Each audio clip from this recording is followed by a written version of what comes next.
জানিয়ে দিব আজকের বাংলার চাঞ্চল্যকর সংবাদ। শুরুতেই সংবাদ শিরোনাম। সকালে আওয়ামী লীগ কার্যালয়ে পতাকা উত্তোলন, বিকেলে পতাকার স্ট্যান্ড কেটে অপসারণ, থাকছে প্রতিবেদনে। শীর্ষ সন্ত্রাসী ও চাঁদাবাজদের বিরুদ্ধে শিগগির ব্যবস্থা, স্বরাষ্ট্রমন্ত্রী, থাকছে প্রতিবেদনে। রাষ্ট্রপতিকে অভিশংসন করে গ্রেপ্তারের দাবি জানালেন নাহিদ ইসলাম, থাকছে প্রতিবেদনে। ৭ই মার্চ দেশে ফিরছে শেখ হাসিনা, থাকছে প্রতিবেদনে। চুয়াডাঙ্গায় জামায়াত কর্মী খুনের ঘটনায় বিএনপির ৩ জন আটক, থাকছে প্রতিবেদনে। এতক্ষণ শুনতেছিলেন সংবাদ শিরোনাম, এখন বিস্তারিত। আওয়ামী লীগ কার্যালয়ে পতাকা উত্তোলন, বিকেলে পতাকার স্ট্যান্ড কেটে অপসারণ। মার্চের প্রথম দিনেই ফরিদপুর পৌর আওয়ামী লীগের কার্যালয় জাতীয় ও দলীয় পতাকা উত্তোলন এবং শেখ মুজিবুর রহমানের প্রতিকৃতিতে মালা দিয়ে শ্রদ্ধা জানানো হয়েছে। আজ রোববার সকালে শহরের চকবাজার সংলগ্ন থানার মোড় এলাকায় এ ঘটনা ঘটে। পরে বিকেলে পতাকার ৩টি স্ট্যান্ড কেটে অপসারণ করা হয়। প্রত্যক্ষদর্শীরা জানান, রোববার সকাল ৭টার দিকে কয়েকজন যুবলীগ কর্মী প্রথমে জাতীয় পতাকা ও দলীয় পতাকা উত্তোলন করেন। এ সময় তারা জয় বাংলা, জয় বঙ্গবন্ধু, শেখ হাসিনা বীরের বেশে আসবে ফিরে বাংলাদেশে বলে স্লোগান দেন। পরে তারা বঙ্গবন্ধুর প্রতিকৃতিতে ফুলের মালা দিয়ে শ্রদ্ধা জানান এবং সংক্ষিপ্ত বক্তব্য দেন। এই কর্মসূচিতে নেতৃত্ব দেন জেলা যুবলীগের আহ্বায়ক কমিটির সদস্য শরীফুল হাসান। তিনি প্রথম আলোকে বলেন, মার্চের চেতনাকে ধারণ করে বঙ্গবন্ধুর প্রতি শ্রদ্ধা নিবেদন ও স্বাধীনতার ইতিহাস স্মরণ করতেই এ আয়োজন করা হয়েছে। ফরিদপুর কোতোয়ালি থানার ভারপ্রাপ্ত কর্মকর্তা ওসি শহীদুল ইসলাম বলেন, আওয়ামী লীগ কার্যালয়ে পতাকা উত্তোলনের কোনো খবর আমরা পাইনি।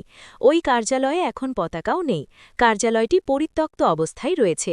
ফরিদপুর জেলা যুবলীগের আহ্বায়ক কমিটির সদস্য শরীফুল হাসান জানান, রোববার বিকেল ৫:৩০টার দিকে ফরিদপুর কোতোয়ালি থানার পাশেই অবস্থিত আওয়ামী লীগের কার্যালয় পতাকার ৩টি স্টিলের স্ট্যান্ড কেটে অপসারণ করেছেন জেলা ছাত্রদলের সভাপতি সৈয়দ আদনান হোসেনের নেতৃত্বে। জেলা ছাত্রদলের সভাপতি সৈয়দ আদনান হোসেন বলেন, আওয়ামী লীগের কার্যালয়টি ফরিদপুর কোতোয়ালি থানার পাশেই অবস্থিত। দুদিন পরপর কার্যক্রম নিষিদ্ধ আওয়ামী লীগের লোকজন পতাকা টাঙায়। আজ সকালেও তারা দলীয় কার্যালয় কর্মসূচি পালন করেছে। বিকেলে ছাত্র জনতা ওই কার্যালয়ের পতাকার ৩টি স্ট্যান্ড অপসারণ করে ফেলে। এ সময় আমি পাশ দিয়ে হেঁটে যাচ্ছিলাম।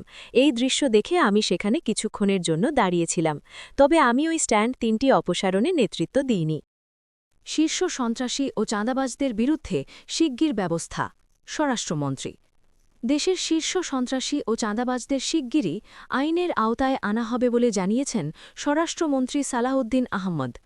আজ রোববার দুপুরে সচিবালয়ে স্বরাষ্ট্র মন্ত্রণালয়ের সম্মেলন কক্ষে ফায়ার সার্ভিস ও সিভিল ডিফেন্সের কর্মকর্তাদের সঙ্গে মতবিনিময় সভা শেষে সাংবাদিকদের এ কথা বলেন তিনি। মন্ত্রী বলেন, গতকাল শনিবার ২৮ ফেব্রুয়ারি চট্টগ্রামে গোলাগুলির ঘটনায় সন্ত্রাসীদের চিহ্নিত করা গেছে। বিভিন্ন গোয়েন্দা সংস্থা কাজ করছে। তিনি বলেন, চট্টগ্রামে একটি সন্ত্রাসী গ্রুপ ২ মাস আগে এক বড় ব্যবসায়ীর কাছে চাঁদা চেয়েছে। এরপর চট্টগ্রামের পুলিশ কমিশনার ওই ব্যবসায়ীর নিরাপত্তা এবং বাসায় পুলিশ পাহারা দিয়েছে। এর ফলে সন্ত্রাসী গ্রুপ হয়তো সুবিধা পায়নি, সেজন্য ২ মাস পর আবার একই রকম কর্মকাণ্ড করেছে। এ সময় তারা ভারী অস্ত্র দিয়ে গোলাগুলি করেছে। স্বরাষ্ট্রমন্ত্রী বলেন, নির্বাচিত সরকার দায়িত্ব গ্রহণের পর গত ১৩ দিনে আইন শৃঙ্খলা পরিস্থিতির দৃশ্যমান উন্নতি হয়েছে। ভালো একটা রাজনৈতিক সরকার প্রতিষ্ঠিত হলে দেশে স্থিতিশীলতা আসে।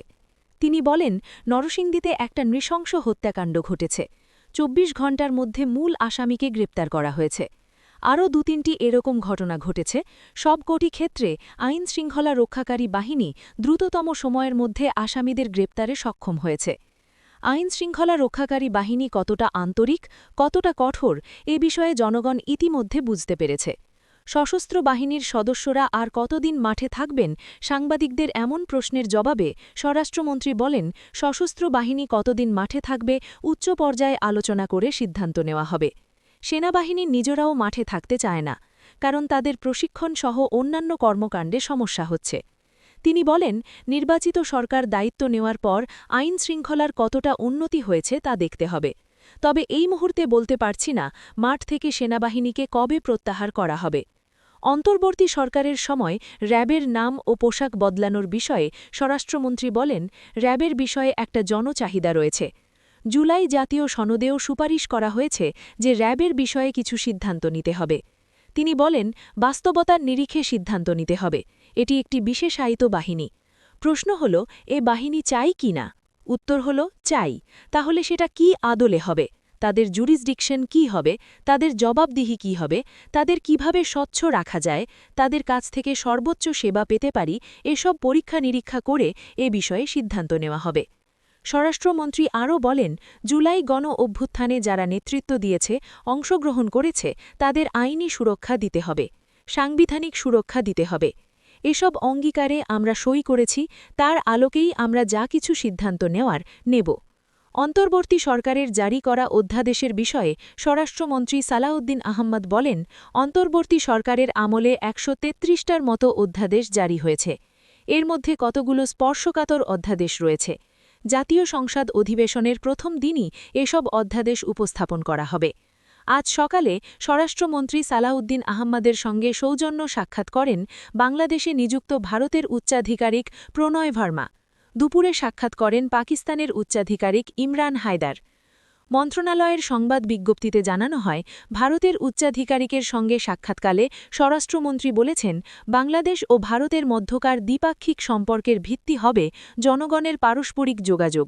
কোনো রাজনৈতিক দলের সঙ্গে অন্য দেশের রাজনৈতিক দলের পারস্পরিক সম্পর্ক নয়। অতীতের অভিজ্ঞতা থেকে শিক্ষা নিয়ে বাংলাদেশ পারস্পরিক সম্পর্ককে নবায়ন করতে চায়। এছাড়া স্বরাষ্ট্রমন্ত্রী সীমান্তে হত্যার সংখ্যা দ্রুত শূন্যে নামিয়ে আনার অনুরোধ করেন। এছাড়া পাকিস্তানের উচ্চাধিকারিকের সঙ্গে স্বরাষ্ট্রমন্ত্রীর সাক্ষাৎকালে পারস্পরিক স্বার্থ সংশ্লিষ্ট বিষয়, আঞ্চলিক পরিস্থিতি ও দ্বিপাক্ষিক সম্পর্ক নিয়ে সৌহার্দ্যপূর্ণ আলোচনা হয় বলে মন্ত্রণালয়ের বিজ্ঞপ্তিতে জানানো হয়।